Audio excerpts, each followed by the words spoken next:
Okay, this tutorial is about how to live score a game. This is an essential feature for you to be able to keep accurate statistics for your team players and also so that people can follow along with your games on the web. So I've created a dummy game which is on the home page here. You can see it on the ticker schedule, Chelsea versus Dexter.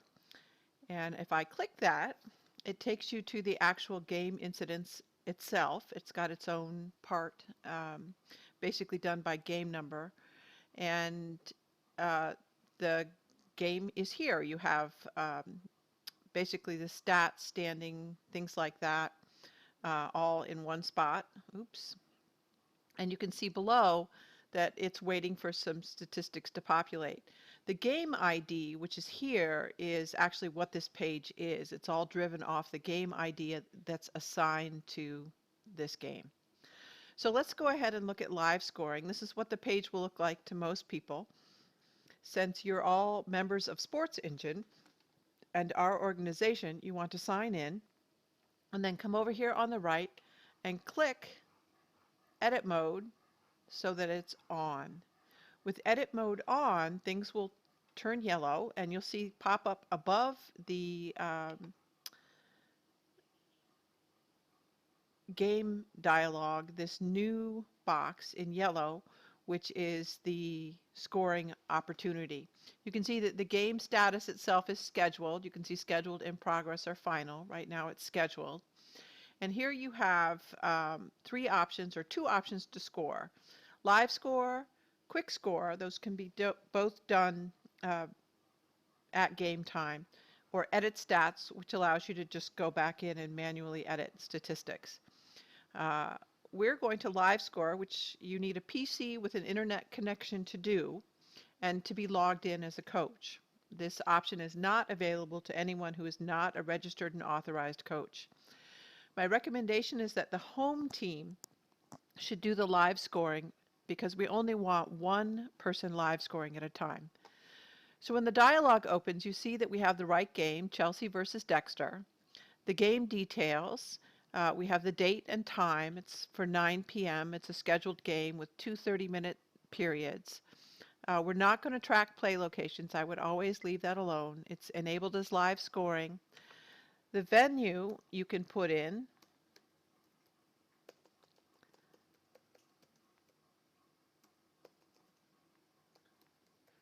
For some reason, it doesn't populate over from the game. You don't need to put the link and things like that or the attendance. It is a night game, so there will be lights on. It's not a neutral field because it's being played at Dexter, and it is not a natural surface because it is being played on turf. The weather and wind don't matter. If you like record keeping, you can add the referees. So you'll have to put them in by hand.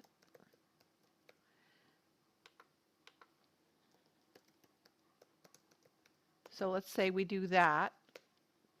It gives you a record to keep. And then you can go over to the team rosters. You can see the rosters which have been populated already for each of these teams show up.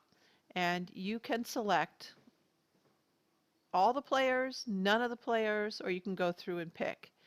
And this is important because if a player is not playing, then we don't want them listed on the roster for that game. So let's say that Leslie's there as a coach and Casey's not, and all the rest of the players are there. So in that case, we can select all players and just unselect Casey. That's probably the easiest way to do it. And you're selecting all active would be all active players on your roster because you can have inactive players on your roster if you're wondering why that option's there. So in Dexter, let's say we're all here. We're going to select all active members.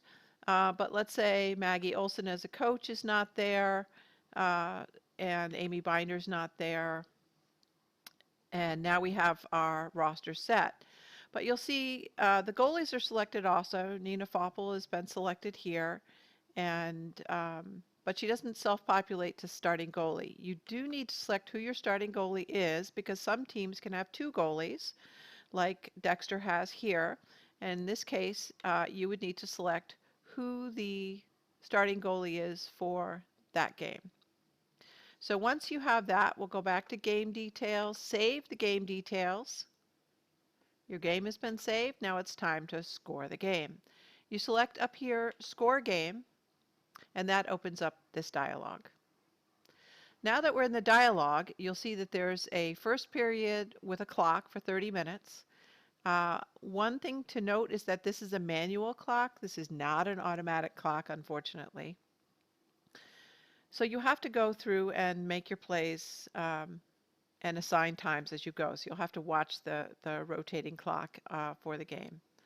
So let's start and look at the different plays you can have. You can have a shot on goal. This is something that occurs within the circle. And let's say this is by Chelsea. Well, shot by Chelsea means that the current goalie, Maggie Jones, is in goal, so that automatically populates. And we look at the bench and you select who the person was who made the shot. Let's say in this case it was Grace Lane. So we select Grace and there's no score, so we just click next play. Now what that's done is record a shot on goal for Chelsea. That's the statistic. And then the other statistic we're interested in is the defensive save, which went to the goalie in this case. Now the other thing that can happen is you have a shot on goal that is a goal. So in that case, let's click goal. Let's say this one is for Chelsea High School. So the goalie populates, as you can see, automatically. You do have an option for empty net if there is no goalie, if the goalie's been pulled. In this case, you want to put down for Chelsea who actually scored the goal. So let's say that this was Ava Woodward, and then you can go too deep on the assist if it's warranted. Don't feel like you have to fill it in when it's not, but if it's warranted, then you should put that in there. And if it's too deep, there you go. It happened in the first period, and you'll have to manually put the time in. So let's say this was at 26, the 26th countdown minute.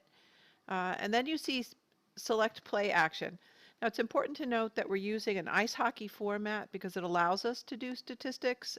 So we've kind of had to co-opt their nomenclature and make it work for us. So in this case, it's an even strength play. Two full teams are on the pitch and nobody's been booted. So we clicked even strength and we click next play. And you can see what happened is Chelsea has a goal and it's 1-0, and we know it's now at the 26th minute. You can see the update up here. I didn't change that. It's the update here that drives that clock. So the game is continuing on and you have a penalty in the circle. So let's take a look at what that looks like. Okay, so the penalty in this case is going to be against Dexter. So we click Dexter, and if you want, you can denote who was involved in that penalty. So in this case, we'll pick Faith. It doesn't really matter, but if you have that information, you can. You can put the time that it occurred. And in this case, because it's going to result in a corner, we are going to click penalty shot. When we click penalty shot, you can see it populates the goal. Now it's going to populate it backwards, so you want to click Chelsea, which means it puts the Dexter goalie in goal, and you can say who is taking the shot. You'll have to figure that out as the play goes on. Let's say that it's Grace Lane, and then what was the result? Did it succeed or did it fail? And in this case, let's say it succeeded, and you see a score goes up, and we have next play. And then we can look at penalties that occur, which are cards, but are not resulting in a penalty corner. So let's put this one in for Chelsea. Let's say that the penalty was against Leah Spink, and you have a minor, which is a green card, a major, which is a yellow card with a penalty attached, or a game ejection, which is a 10-minute penalty. So you can pick one of those. If you pick, say, a major, that results in a power play um, automatically. That's what the dialogue is going to tell you because somebody's out. And that way, if you say next play, it doesn't score a goal, obviously, but then let's say we have a goal then by Dexter, and it was by Claire Vaughn, and it was at minute 13. That was on the power play. You can see now it's 1-1. Okay, now we want to look at defensive statistics. If you have a defender who is blocking a shot, you can click block shot, click the team, click the player, put the time in, say that's at 11 minutes in the first half, and click next play. And now that statistic has been recorded for that player. And then let's say we get all the way down to the end. Okay, so to start a new period, we've gotten down, say, to the end. We click Start New Period. You can see up here, we move to the second period and the clock resets itself. Things to note, there are no shootouts during regular season, so you should not be using any of these buttons. Things that you can do, goalie change. So let's say we have a goalie change for Dexter, and that we put in Esther Hashikawa, and that happens in the second period at the, let's say with 10 minutes left to go.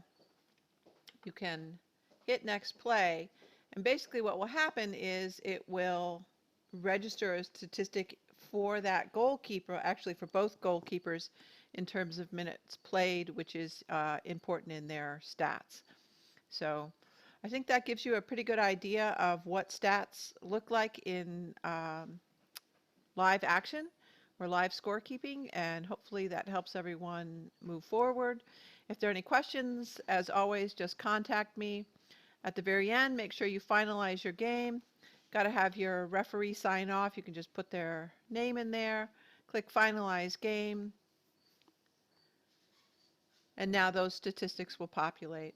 And you can see those below the game here, which shows you what happened for each player, shows you what happened for the goalkeepers, tells you what the end of the game result was, in this case a tie, and where it was played. You can see player stats if you want along this dialogue in one area. You can see the team stats. You can see the play-by-play, which really kind of follows along what you've done. This is kind of interesting and a good idea to put in your player photos in Sports Engine because it will populate with them. That makes people really happy when they see them. Also gives you a nice visual idea of what happened along the game. Photos, videos, and comments are something that happen. Anybody can put those in for that particular game. So yeah, I hope that helps everyone understand how to live score, and any questions, just ask.